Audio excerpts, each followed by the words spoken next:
ಒಂದ್ ಕಡೆ ಕದನ ವಿರಾಮ ಘೋಷಣೆಯಾಗಿದೆ, ಇನ್ನೊಂದ್ ಕಡೆ ಡೊನಾಲ್ಡ್ ಟ್ರಂಪ್ ಇರಾನ್ ಜೊತೆ ಮಾತುಕತೆ ನಡೆಸುತ್ತಿದ್ದಾರೆ. ಆದ್ರೂ ಕೂಡ ಭೀಕರ ಯುದ್ಧ ನಿಲ್ತಿಲ್ಲ. ಮಾತುಕತೆಯ ಮಧ್ಯೆಯೂ ಬೆಂಕಿ ಮಳೆ ಸುರಿಸುತ್ತಿದ್ದಾರೆ. ಹೀಗಾಗಿಯೇ ಪ್ರಧಾನಿ ಮೋದಿ ಎಲ್ಲದಕ್ಕೂ ಬಿ ರೆಡಿ ಎಂದಿದ್ದಾರೆ.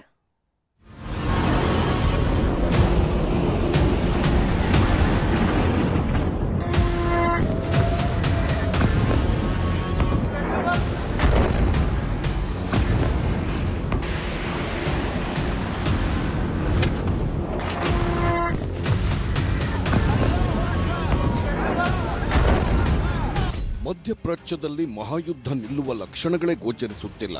ಟ್ರಂಪ್ ಕದನ ವಿರಾಮದ ಘೋಷಣೆ ಮಧ್ಯೆಯೂ ಇರಾನ್ ಮೇಲೆ ಇಸ್ರೇಲ್ ಮೇಲೆ ಇರಾನ್ ದಾಳಿ ಪ್ರತಿದಾಳಿಗಳು ನಡೆಯುತ್ತಲೇ ಇವೆ. ಕಳೆದ ರಾತ್ರಿಯ ದಾಳಿಯ ದೃಶ್ಯಗಳು ರಣಭೀಕರವಾಗಿವೆ.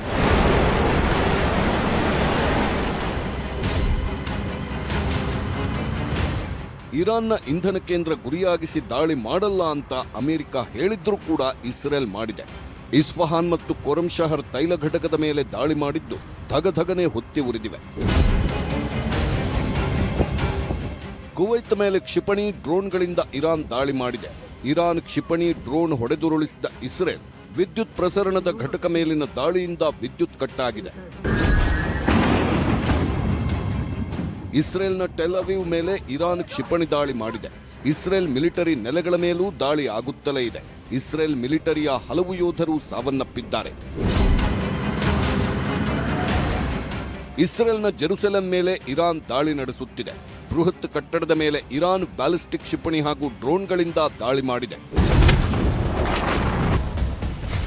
ಅಮೆರಿಕ ಇಂಧನ ಟ್ಯಾಂಕರ್ ಮೇಲೆ ಇರಾನ್ ದಾಳಿ ಮಾಡಿದೆ. ಪರ್ಷಿಯನ್ ಕೊಲ್ಲಿಯಲ್ಲಿ ಐಆರ್ಜಿಸಿ ಪಡೆ ದಾಳಿ ಮಾಡಿದ್ದು ಸಮುದ್ರದಲ್ಲಿದ್ದ ಯುಎಸ್ ಇಂಧನ ಟ್ಯಾಂಕರ್ ಉರುಳಿಸಾಗಿದೆ.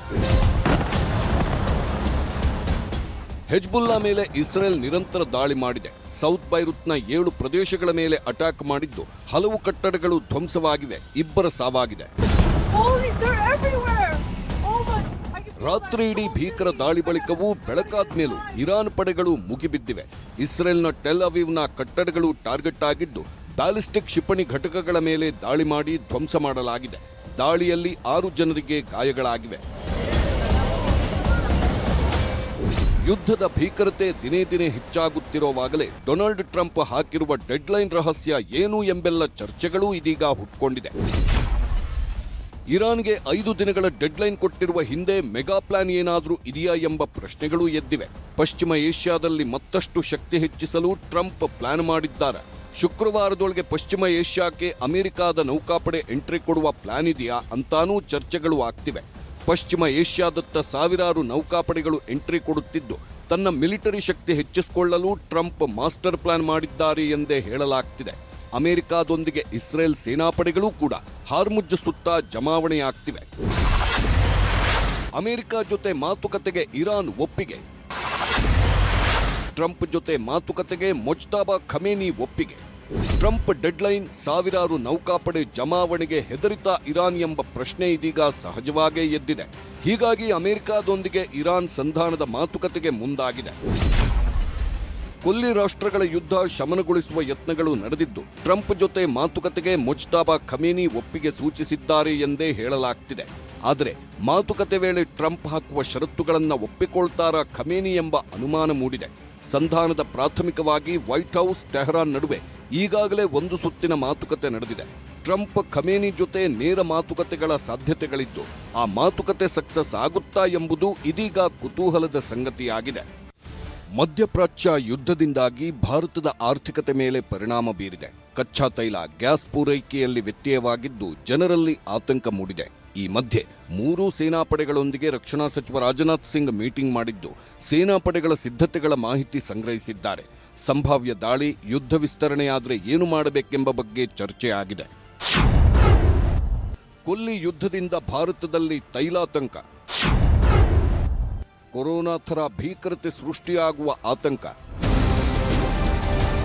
ಕೊರೋನಾ ಸಾಂಕ್ರಾಮಿಕ ರೋಗದ ಸಮಯದಲ್ಲಿ ಇದ್ದಂತೆಯೇ ಭಾರತ ಎಲ್ಲದಕ್ಕೂ ಸಿದ್ಧವಾಗಿರಬೇಕು, ಜಾಗರೂಕರಾಗಿರಬೇಕು. ಕೇಂದ್ರ ಮತ್ತು ರಾಜ್ಯ ಸರ್ಕಾರಗಳು ಒಗ್ಗಟ್ಟಾಗಿ ಮುಂಬರುವ ಸಮಸ್ಯೆಗಳನ್ನು ಒಟ್ಟಿಗೆ ಎದುರಿಸಬೇಕು. ಇದು ರಾಜ್ಯಸಭೆಯಲ್ಲಿ ಪ್ರಧಾನಮಂತ್ರಿ ನರೇಂದ್ರ ಮೋದಿ ಆಡಿದ ಮಾತುಗಳು.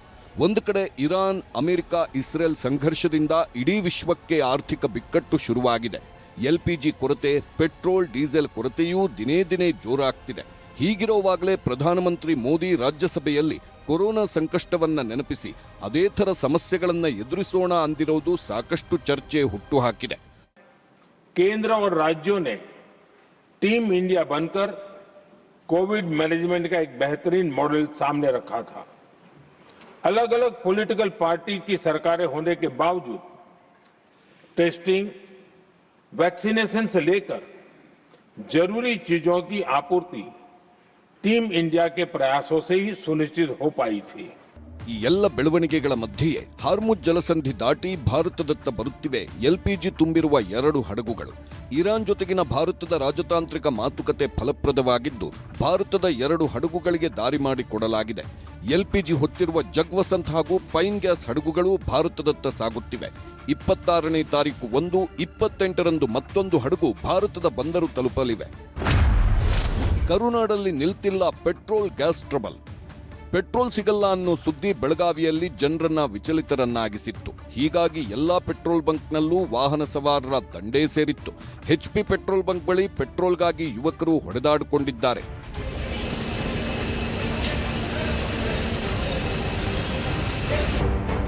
ಸಿಲಿಂಡರ್ ಗ್ಯಾಸ್ಗಾಗಿ ಹೋಟೆಲ್ ಮಾಲೀಕರೊಬ್ಬರು ಭರ್ಜರಿ ಆಫರ್ ಕೊಟ್ಟಿದ್ದಾರೆ. ತಮಿಳುನಾಡಿನ ಹೊಸೂರು ಬಳಿಯ ಈರೋಡ್ MIS ಮೆಸ್ನಲ್ಲಿ ಬಿರಿಯಾನಿ ಆಫರ್ ಕೊಡಲಾಗಿದೆ. 1 ಸಿಲಿಂಡರ್ ಕೊಟ್ಟರೆ 1 ತಿಂಗಳು ಪ್ರತಿದಿನ 1 ಬಿರಿಯಾನಿ ನೀಡೋದಾಗಿ ಪೋಸ್ಟ್ ಹಾಕಿದ್ದಾರೆ. ಒಟ್ನಲ್ಲಿ ಯುದ್ಧದ ಬಿಸಿ ಕರ್ನಾಟಕಕ್ಕೆ ಜೋರಾಗಿ ತಟ್ಟಿದ್ದು ಎಲ್ಲಿಗೆ ಬಂದು ನಿಲ್ಲುತ್ತೋ ಕಾದು ನೋಡಬೇಕು. Bureau report, news 18. 2 ಕುಟುಂಬದ ಮಧ್ಯೆ ಆಸ್ತಿ ಜಗಳ ಶುರುವಾಗಿತ್ತು. ಇಬ್ಬರೂ ಕೂಡ ಕೋರ್ಟ್ ಮೆಟ್ಟಿಲೇರಿದ್ರು. ಇನ್ನೇನು ಕೆಲವೇ ದಿನಗಳಲ್ಲಿ ಸರ್ವೆ ನಡೀಬೇಕಿತ್ತು. ಅಷ್ಟರೊಳಗೆ ಅಪ್ಪ ಮಗ ಅಟ್ಟಹಾಸ ಮೆರೆದಿದ್ದಾರೆ.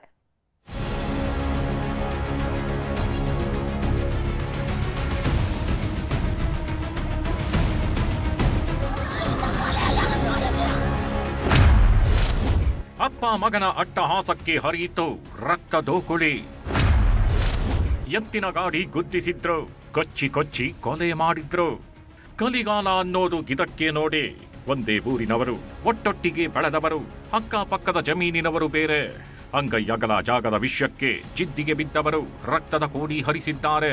ಕೇಸ್ ಕೋರ್ಟ್ನ ಅಂಗಳದಲ್ಲೇ ಇರೋವಾಗ್ಲೇ ಅಪ್ಪ ಮಗ ಸೇರ್ಕೊಂಡು ರಣರಾಕ್ಷಸರಂತೆ ಆರ್ಭಟಿಸಿದ್ದಾರೆ. ಎತ್ತಿನ ಗಾಡಿಯಲ್ಲಿ ಹೋಗ್ತಿದ್ದವನಿಗೆ ಟ್ರ್ಯಾಕ್ಟರ್ನಲ್ಲಿ ಡಿಕ್ಕಿ ಹೊಡೆಸಿದ್ದಾರೆ. ನಂತರ ನೆಲಕ್ಕೆ ಬಿದ್ದವನನ್ನ ಮನಸೋಗಿಚ್ಚೆ ಕೊಚ್ಚಿ ಕೊಚ್ಚಿ ಕೊಲೆ ಮಾಡಿ ಹೋಗಿದ್ದಾರೆ.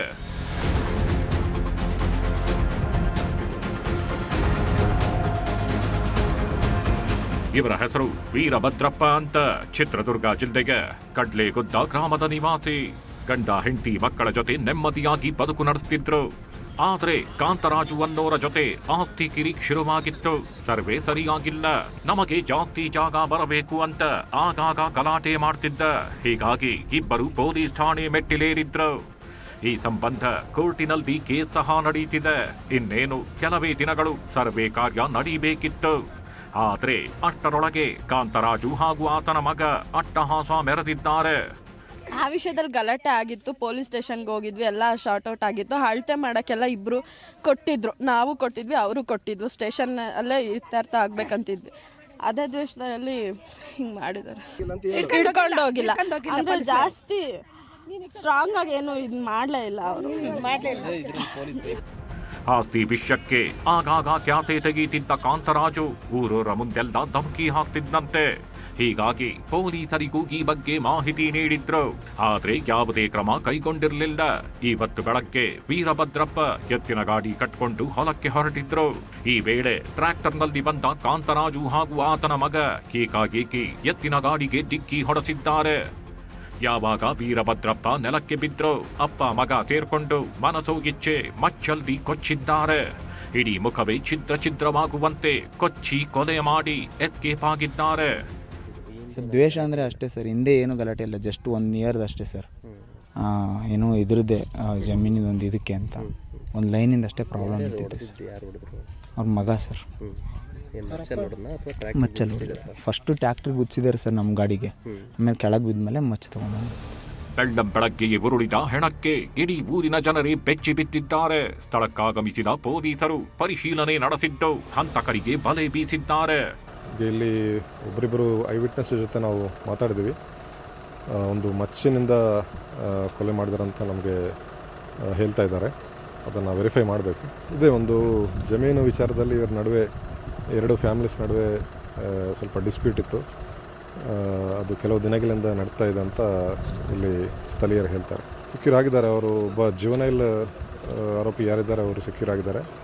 ಅವರ ತಂದೆಯವ್ರನ್ನ ಕೂಡ ನಾವು ಪತ್ತೆ ಮಾಡೋಕ್ಕೆ ಒಂದು ಟೀಮ್ ಕಳಿಸಿದ್ದೀವಿ. ಒಟ್ನಲ್ಲಿ ಆಸ್ತಿ ವಿಷಯಕ್ಕೆ ಶುರುವಾದ ಗಲಾಟೆ ಓರ್ವನ ಹೆಣ ಬುರುಳಿಸಿದೆ. ಪೊಲೀಸ್ ಠಾಣೆ ಮೆಟ್ಟಿಲೇರಿದ್ದ ಅಪ್ಪ ಮಗ ಸರ್ವೆ ಕಾರ್ಯ ನಡೆಯುವುದಕ್ಕೂ ಮೊದಲೇ ರಕ್ತದ ಕೋಡಿ ಹರಿಸಿದ್ದಾರೆ. ವಿನಾಯಕ್ ತೊಡ್ರನಾಳ್, ನ್ಯೂಸ್ 18 ಚಿತ್ರದುರ್ಗ. ಬೆಳಗಾವಿಯ ಮಾಜಿ ಶಾಸಕರ ಮಗ ಧಾರವಾಡದಲ್ಲಿ ನಿಗೂಢವಾಗಿ ಸಾವನ್ನಪ್ಪಿದ್ದಾರೆ. ನಿರ್ಜನ ಪ್ರದೇಶದಲ್ಲಿ ಕಾರು ಸುಟ್ಟು ಭಸ್ಮವಾಗಿದ್ದು ಅದರಲ್ಲಿರೋ ಮೃತದೇಹ ಮಾಜಿ ಶಾಸಕರ ಮಗನದ್ದು ಅನ್ನುವಂಥ ಅನುಮಾನ ಹುಟ್ಟಿಸಿದೆ.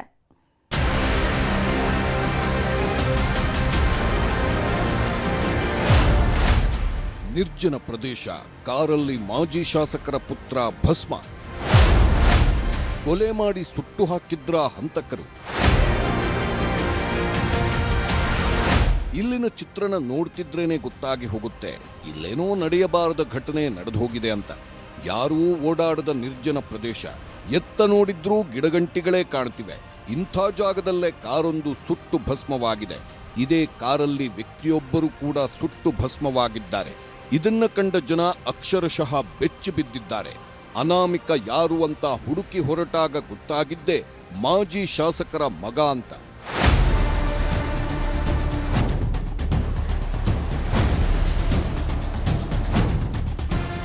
ಇವರ ಹೆಸರು ರಾಜು ಬೋಳಶೆಟ್ಟಿ ಅಂತ. ಬೆಳಗಾವಿ ಜಿಲ್ಲೆಯ ಬೈಲಹೊಂಗಲದ ಉಡಕೇರಿ ಗ್ರಾಮದ ನಿವಾಸಿ. ಇವರೇನೂ ಸಾಮಾನ್ಯ ವ್ಯಕ್ತಿಯಲ್ಲ. ಮಾಜಿ ಶಾಸಕ ಬಾಬುರಾವ್ ಬೋಳಶೆಟ್ಟಿ ಮಗ. ತಂದೆಗೆ ರಾಜಕೀಯ ಹಿನ್ನೆಲೆ ಇದ್ರು ಇವರು ಮಾತ್ರ ಸಾಧಾರಣ ವ್ಯಕ್ತಿಯಂತೆ ಬದುಕ್ತಿದ್ರು. ಅಪ್ಪನಂತೆ ತಾನೂ ಪಾಲಿಟಿಕ್ಸ್ಗೆ ಹೋಗಬೇಕು ಅಂತ ಯಾವುದೇ ಆಸೆ ಇಟ್ಕೊಂಡಿರಲಿಲ್ಲ. ಅಪ್ಪಟ ರೈತನಾಗಿದ್ದ ರಾಜು ಅವರು ಊರಲ್ಲಿ ಒಳ್ಳೆ ವ್ಯಕ್ತಿ ಅನ್ನಿಸ್ಕೊಂಡಿದ್ರು. ಯಾರು ಉಸಾಬರಿಗೂ ಹೋಗದೆ ತಾವಾಯ್ತು ತಮ್ಮ ಪಾಡಾಯ್ತು ಅಂತ ಇರ್ತಿದ್ದರು. ಶಿಕ್ಷಣ ಸಂಸ್ಥೆಗಳನ್ನ ನಡೆಸ್ತಿದ್ದ ರಾಜು ಸುತ್ತಮುತ್ತಲ ಹಳ್ಳಿಗಳಲ್ಲಿ ಯಾವುದೇ ರಾಜ್ಯ ಪಂಚಾಯಿತಿ ಇದ್ರೂ ಇವರೇ ಹೋಗ್ತಿದ್ರು. ತಾವು ತಮ್ಮ ಕೆಲಸ ಮತ್ತು ಯಾರೋ ಒಂದು ಸಹಾಯ ಕೇಳ್ಕೊಂಡು ಬಂದರು ಎಲ್ಲರಿಗೂ ಅವ್ರು ಸಹಾಯ ಮಾಡೋದಾಗಲಿ ಇದನ್ನು ಮಾಡೋದಾಗಲಿ ಮಾಡ್ಕೊತಿದ್ದವರು. ಏನು ಅದು ನಮಗೆ ವಿಚಿತ್ರ ರೀ. ಅದು ಯಾವುದೋ ಒಂದು ರಾಜಕೀಯಕ್ಕಾಗಲಿ ಇದಕ್ಕಾಗಲಿ ಏನೂ ಗೊತ್ತಿಲ್ಲ. ಮತ್ತು ಅವರ ಹತ್ರ ವೈಷಮ್ಯ ಕೊಟ್ಕೊಳ್ಳುವಂಥದ್ದು ಇದು ಯಾರು ನಮ್ಮೂರಲ್ಲಿ ಅಷ್ಟು ಇದ್ದವ್ರು ಯಾರು ಅಲ್ಲ. ಮತ್ತು ಯಾಕಂದ್ರೆ ಅವರು ಸಾಧಾರಣ ವ್ಯಕ್ತಿನೂ ಅಲ್ರಿ. ಭಾಳ ಒಂದು ಖಡಕ್ ಆದಂಥ ವ್ಯಕ್ತಿ ಮತ್ತು ಮರ್ಯಾದೆ ವ್ಯಕ್ತಿ. ಬೆಳಗಾವಿ ಟು ಧಾರವಾಡ ಸಾವಿನ ಮಿಸ್ಟ್ರಿ. ಸುಟ್ಟು ಕರಕಲಾಗಿರೋ ಕಾರು ರಾಜು ಅವರಿಗೆ ಸೇರಿದ್ದು. ಹೀಗಾಗಿ ಈ ಮೃತದೇಹ ಇವರದ್ದೇ ಇರಬೇಕು ಅನ್ನೋ ಅನುಮಾನ ಹುಟ್ಟು ಹಾಕಿದೆ. ಆದರೆ ಯಾವುದೇ ಪಕ್ಕಾ ಮಾಹಿತಿ ಸಿಕ್ಕಿಲ್ಲ. ಬೆಳಗಾವಿ ಜಿಲ್ಲೆಯ ರಾಜು ಅವರು ಧಾರವಾಡಕ್ಕೆ ಬಂದಿದ್ಯಾಕೆ ಅನ್ನೋ ಅನುಮಾನ ಮೂಡಿಸುತ್ತಿದೆ. ಯಾರೋ ಪಕ್ಕಾ ಪ್ಲಾನ್ ಮಾಡಿಯೇ ಕೊಲೆ ಮಾಡಿದ್ದಾರೆ ಅನ್ನೋ ಶಂಕೆ ವ್ಯಕ್ತವಾಗ್ತಿದೆ. ಕೇಸು ದಾಖಲಿಸಿಕೊಂಡಿರೋ ಪೊಲೀಸರು ಎಲ್ಲ ಆಂಗಲ್ನಲ್ಲೂ ತನಿಖೆ ಶುರು ಮಾಡಿದ್ದಾರೆ. ಡೌಟ್ ಅಂತ ಯಾರ ಮೇಲೆ ಏನು ಡೌಟ್ ಮಾಡಲಿಕ್ಕೆ ಅವರು ಅಂಥ ಆ್ಯಕ್ಟಿವಿಟಿಯಲ್ಲಿ ಇರಲಿಲ್ಲ. ಅಗ್ರಿಕಲ್ಚರು ಆಮೇಲೆ ತಮ್ಮ ಸ್ಕೂಲ್ ಬಿಟ್ಟು ಅವ್ರೇನು ಬೇರೆ ವಿಚಾರದಲ್ಲಿ ಇರ್ತಿರ್ಲಿಲ್ಲ. ಹಾಗಾಗಿ ನಮ್ಗೆ ಯಾರ ಮೇಲೂ ಡೌಟ್ ಮಾಡುವಂಥ ಪ್ರಶ್ನೆ ಬರೋದು. ಒಟ್ನಲ್ಲಿ ಮೇಲ್ನೋಟಕ್ಕೆ ಮಾಜಿ ಶಾಸಕರ ಮಗನೇ ಸಾವನ್ನಪ್ಪಿದ್ದು ಅನ್ನೋ ಅನುಮಾನ ಹುಟ್ಟಿಸಿದೆ. ಆದ್ರೆ ಪಕ್ಕಾ ಮಾಹಿತಿ ಸಿಕ್ಕಿಲ್ಲ. ಒಂದು ವೇಳೆ ಸಾವನ್ನಪ್ಪಿದ್ದು ರಾಜು ಅವರೇ ಆದ್ರೆ ಕೊಂದಿದ್ಯಾರು, ಕೊಂದಿದ್ಯಾಕೆ ಅನ್ನೋದು ಇನ್ನಷ್ಟೇ ಬಯಲಾಗಬೇಕಿದೆ. ಮಂಜುನಾಥ್ ಯಡಳ್ಳಿ, ನ್ಯೂಸ್ 18 ಧಾರವಾಡ. ಆ ಹೆಣ್ಮಗಳಿಗೆ 20 ವರ್ಷ, ಆತನಿಗೆ 40 ವರ್ಷ. ಜೊತೆಗೆ ಇಬ್ಬರು ಹೆಂಡತಿಯರನ್ನ ಬಿಟ್ಟಿದ್ದ. ಈತನನ್ನ ಮೆಚ್ಚಿ ಮದುವೆ ಆಗ್ತಾ ಇದ್ದಂತೆ ಹುಡುಗಿಯ ಅಣ್ಣ ರಾಕ್ಷಸನಾಗಿದ್ದಾನೆ. ತಂಗಿಯನ್ನ ಹುಡುಕಿಕೊಂಡು ಹೋದವ ಹುಡುಗನ ತಾಯಿಯ ಕತೆ ಮುಗಿಸಿದ್ದಾನೆ. 20 ವರ್ಷದ ಹುಡುಗಿ ಜೊತೆ ಲವ್, ಮದುವೆ ಆಗಿದ್ದ 40ರ ಅಂಕಲ್. ಇಬ್ಬರು ಹೆಂಡಿರ ಬಿಟ್ಟವನ ಜೊತೆ ಮದುವೆ ನಡೆದಿದ್ದು ಘನಘೋರ.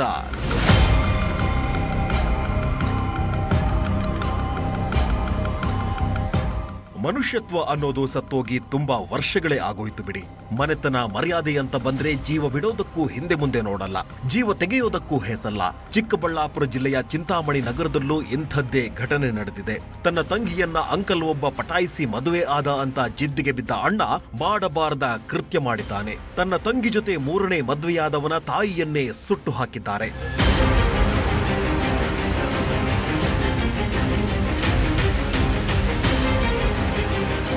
ಈ ವೃದ್ಧೆಯ ಹೆಸರು ಲಕ್ಷ್ಮೀದೇವಮ್ಮ. ತನ್ನದಲ್ಲದ ತಪ್ಪಿಗೆ ಜೀವ ಬಿಟ್ಟ ನತದೃಷ್ಟವಂತೆ. ಇವರ ಮಗ ಪುರುಷೋತ್ತಮ್ಗೆ ಈಗಾಗಲೇ 2 ಮದುವೆಯಾಗಿ ಒಬ್ಬಂಟಿ ಜೀವನ ನಡೆಸುತ್ತಿದ್ದ.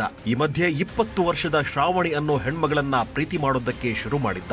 ಆಕೆ ಕೂಡ ಈತನ ಪ್ರೀತಿಯಲ್ಲಿ ಬಿದ್ದಿದ್ಲು. ಈ ವಿಷಯ ಹೆಣ್ಣೆತ್ತವರಿಗೆ ಗೊತ್ತಾಗಿ ಮಗಳಿಗೆ ವಾರ್ನಿಂಗ್ ಸಹ ಕೊಟ್ಟಿದ್ರು. ಆದ್ರೆ ಇದಕ್ಕೆ ಸೊಪ್ಪು ಹಾಕದ ಶ್ರಾವಣಿ ಪುರುಷೋತ್ತಮ್ ಜೊತೆ ಕದ್ದು ಮುಚ್ಚಿ ಮದುವೆಯಾಗಿದ್ಲು. ಇದು ಶ್ರಾವಣಿ ಸಹೋದರರ ಪಿತ್ತ ನೆತ್ತಿಗೇರಿಸಿದೆ.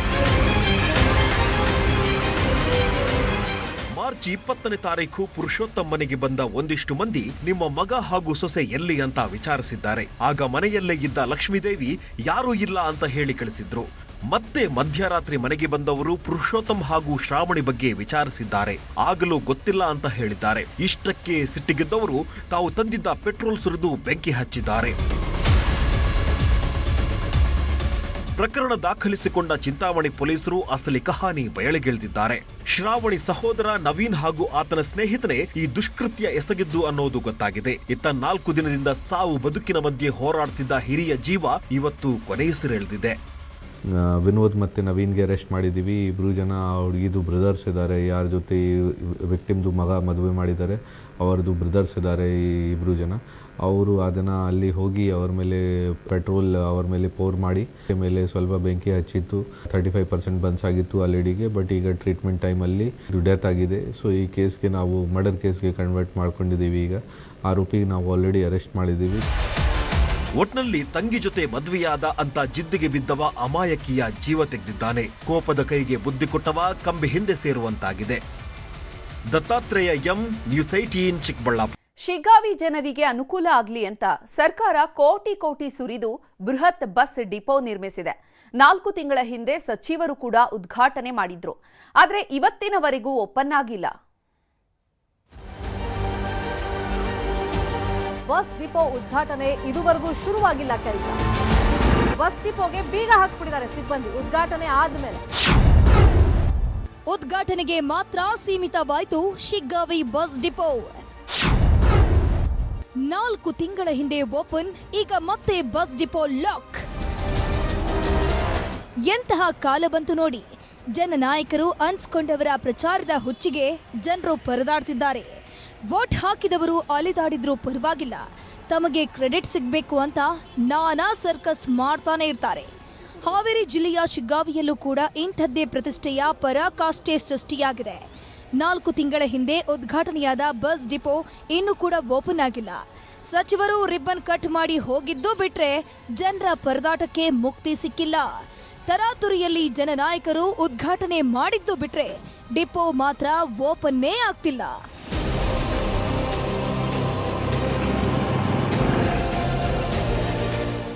ಇದೇ ನೋಡಿ ಶಿಗ್ಗಾವಿ ತಾಲೂಕಿನ ಗಂಗಿಭಾವಿ ರಸ್ತೆಯಲ್ಲಿ ನಿರ್ಮಾಣವಾಗಿರೋ NWKRTC ಹೈಟೆಕ್ ಬಸ್ ಡಿಪೋ. ಜನರಿಗೆ ಅನುಕೂಲ ಆಗಲಿ ಅಂತ ಕೋಟಿ ಸುರಿದು ಡಿಪೋವನ್ನ ರೆಡಿ ಮಾಡಿದ್ದಾರೆ. ಆದರೆ ಪ್ರಯೋಜನ ಮಾತ್ರ ಎಳ್ಳಷ್ಟು ಆಗ್ತಿಲ್ಲ. 4 ತಿಂಗಳ ಹಿಂದೆ ಸಾರಿಗೆ ಸಚಿವ ರಾಮಲಿಂಗಾರೆಡ್ಡಿ ಹಾಗೂ ಶಾಸಕ ಯಾಸೀರ್ ಖಾನ್ ಪಠಾಣ್ ನೇತೃತ್ವದಲ್ಲಿ ಇದೇ ಡಿಪೋ ಉದ್ಘಾಟನೆಯಾಗಿತ್ತು. ಸಚಿವರೇ ಮುಂದೆ ನಿಂತ್ಕೊಂಡು ಟೇಪನ್ನ ಕಟ್ ಮಾಡಿದ್ರಿಂದ ಇವತ್ತಿನಿಂದ ಡಿಪೋ ಓಪನ್ ಆಗತ್ತೆ ಅಂತ ಸ್ಥಳೀಯರು ಕನಸನ್ನ ಕಂಡಿದ್ರು. ಆದ್ರೆ ಇವತ್ತಿಗೂ ಡಿಪೋ ಓಪನ್ ಆಗಿಲ್ಲ. ಉದ್ಘಾಟನೆಯಾದ್ರೂ ಕೂಡ ಹಾಕಿದ ಬೀಗ ತೆಗೆದಿಲ್ಲ. ಹೀಗಾಗಿ ನಿಮ್ಮ ನ್ಯೂಸ್ 18 ಕನ್ನಡ ಅಖಾಡಕ್ಕಿಳಿದಿದೆ. ನಮ್ಮೂರಲ್ಲಿ ನ್ಯೂಸ್ 18 ವಿಶೇಷ ಕಾರ್ಯಕ್ರಮದ ಮೂಲಕ ಇಲ್ಲಿನ ಅವ್ಯವಸ್ಥೆಯನ್ನ ಬಿಚ್ಚಿಟ್ಟಿದೆ. ಸಾರಿಗೆ ಸಚಿವರೇ ಇವತ್ತು ಬಂದು ಉದ್ಘಾಟನೆ ಮಾಡಿದ್ದಾರೆ. ಇವತ್ತು ಸಾರಿಗೆ ಸಚಿವರು ಅದನ್ನು ಆದಷ್ಟು ಬೇಗ ಈ ನಿಮ್ಮ ಮಾಧ್ಯಮದ ಮೂಲಕ ಸಾರಿಗೆ ಸಚಿವರು ಕೂಡ ನಾನು ಮನವಿಯನ್ನು ಮಾಡ್ತೀನಿ. ಆದಷ್ಟು ಬೇಗ ಆ ಸಾರಿಗೆ ಇಲ್ಲ ಏನು ಡಿಪೋ ಇದೆಯಲ್ಲ ಅಲ್ಲಿ ಸಿಬ್ಬಂದಿಗಳು ಹೊಸ ಬಸ್ಸುಗಳ ಆಯೋಜನೆ ಮಾಡಿ ಕೂಡಲೇ ಈ ತಿಂಗಳ ಒಳಗಾಗಿ ಅದನ್ನು ಇಲ್ಲಿ ಬಸ್ಸಿನ ಏನು ಅವಘಡ ಐತಲ್ಲ ಅದನ್ನು ನಿವಾರಿಸಬೇಕಂತಂದು ನಿಮ್ಮ ಮಾಧ್ಯಮದ ಮೂಲಕ ನಾನು ವಿನಂತಿಯನ್ನು ಮಾಡ್ಕೋತಾ ಇದ್ದೆ. ಇದೇ ಡಿಪೋದಲ್ಲಿ ಮೆಕ್ಯಾನಿಕಲ್ ತರಬೇತಿ ಕೇಂದ್ರವು ಓಪನ್ ಆಗಬೇಕಿತ್ತು. ಈ ಮೂಲಕ ಯುವಕರ ಭವಿಷ್ಯಕ್ಕೆ ಹೊಸ ದಾರಿ ಮಾಡಿಕೊಡ್ಬೇಕಿತ್ತು. ಆದ್ರೀಗ ಇದು ಕೂಡ ಬಂದ್ ಆಗಿದೆ. ಡಿಪೋ ಆರಂಭವಾಗದ ಕಾರಣ ಶಿಗ್ಗಾವಿ ತಾಲೂಕಿನ ಜನ ಸವಣೂರು ಡಿಪೋದ ಮೇಲೆಯೇ ಅವಲಂಬಿತರಾಗಿದ್ದಾರೆ. ಆದರೆ ಸವಣೂರು ಡಿಪೋದಿಂದ ಸಮರ್ಪಕ ಬಸ್ನ ಸೌಲಭ್ಯಗಳಿಲ್ಲ. ಶಿಗ್ಗಾವಿ ಸವಣೂರು ಮಾರ್ಗದಲ್ಲಿ ಕೇವಲ 58 ಸರ್ಕಾರಿ ಬಸ್ಗಳಷ್ಟೇ ಸಂಚಾರ ಮಾಡ್ತಿವೆ. ಹೀಗಾಗಿ ವಿದ್ಯಾರ್ಥಿಗಳು, ಕಾರ್ಮಿಕರು, ರೈತರು ಬಸ್ ಇಲ್ಲದೆ ಪರದಾಡ್ತಿದ್ದಾರೆ. ಈ ಬಗ್ಗೆ ಶಾಸಕರನ್ನ ಕೇಳಿದ್ರೆ ಆದಷ್ಟು ಬೇಗ ಡಿಪೋ ಕಾರ್ಯಾರಂಭ ಮಾಡ್ತೀವಿ ಅನ್ನೋ ಭರವಸೆಯನ್ನ ಕೊಟ್ಟಿದ್ದಾರೆ. ಸುಮಾರು 32-34 ಜನರಿಗೆ ಬೇರೆ ಬೇರೆ ಡಿಪೋದಿಂದ ರಿಕ್ರೂಟ್ಮೆಂಟ್ ಮಾಡಿದ್ದಾರೆ. ರಾಜ್ಯ ಸರ್ಕಾರ ನಮ್ಮ NWKRTC ಅವರು 2000 ಬಸ್ ತೊಗೊಂಡಾರ. ಅದರಲ್ಲಿ 30 ಬಸ್ಸನ್ನು ನಮ್ಗೆ ಅಲಾಟ್ ಮಾಡ್ಯಾರ. ಆ ಬಸ್ಸು ಅದೆಲ್ಲ ತೊಗೊಂಡು ನಾವು ಈಗ ಅಧಿಕಾರಿಗಳು ಇಲ್ರಿ ನಮ್ಮ ಮಕ್ಕಳ ಶಾಲೆ ಬಿಟ್ಟು ಹೆಂಗೆ ಬರಬೇಕು ಅಂತಾರೆ. ಅದಕ್ಕೆ ಪರ್ಮನೆಂಟ್ಲಿ ಅವ್ರದ್ದು ಟ್ರಾನ್ಸ್ಫರ್ ಆಗೈತಿ. ಮುಂದೆ ಏಪ್ರಿಲ್ ನಂತರ ಅದನ್ನು ನಾವು ರೆಗ್ಯುಲೈಸ್ ಮಾಡ್ತೀವಿ. ಕೋಟಿ ವೆಚ್ಚದಲ್ಲಿ ತಲೆ ಎತ್ತಿದ ಡಿಪೋ ಖಾಲಿ ಹೊಡಿತಾ ಇದೆ. ಜನರಿಗೆ ಅನುಕೂಲವಾಗಬೇಕಿದ್ದ ಡಿಪೋ ಪಾಳು ಕೊಂಪಿಯಂತಾಗಿದೆ. ಹೀಗಾಗಿ ಇನ್ನಾದರೂ ಸಂಬಂಧಪಟ್ಟವರು ಇತ್ತ ಕಣ್ಣು ಹಾಯಿಸಬೇಕಿದೆ.